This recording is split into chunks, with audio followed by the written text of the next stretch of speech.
Chapter 7. Man's disobedience justly requited in the rebellion of his own flesh. The blush of shame for the disobedient members of the body. When the first man transgressed the law of God, he began to have another law in his members, which was repugnant to the law of his mind, and he felt the evil of his own disobedience when he experienced in the disobedience of his flesh a most righteous retribution recoiling on himself. Such then was the opening of his eyes, which the serpent had promised him in his temptation, the knowledge, in fact, of something which he had better been ignorant of. Then, indeed, did man perceive within himself what he had done.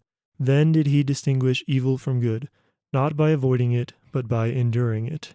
For it certainly was not just that obedience should be rendered by his servant, that is, his body to him, who had not obeyed his own Lord. Well, then, how significant is the fact that the eyes and lips and tongue and hands and feet and the bending of back and neck and sides are all placed within our power, to be applied to such operations as are suitable to them, when we have a body free from impediments and in a sound state of health.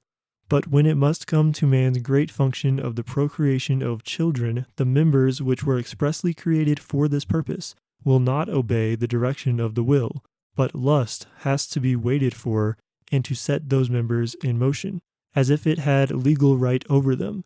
And sometimes it refuses to act when the mind wills, while often it acts against its will. Must not this bring the blush of shame over the freedom of the human will, that by its contempt of God, its own commander, it has lost all proper command for itself over its own members? Now, wherein could be found a more fitting demonstration of the just depravation of human nature by reason of its disobedience, than in the disobedience of those parts whence nature herself derives subsistence by succession? For it is by an especial propriety that those parts of the body are designed as natural.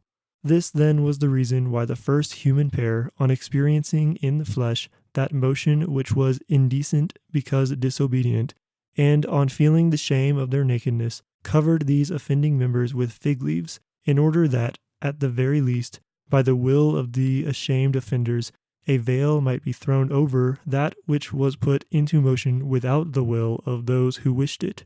And since shame arose from what indecently pleased, decency might be attained by concealment.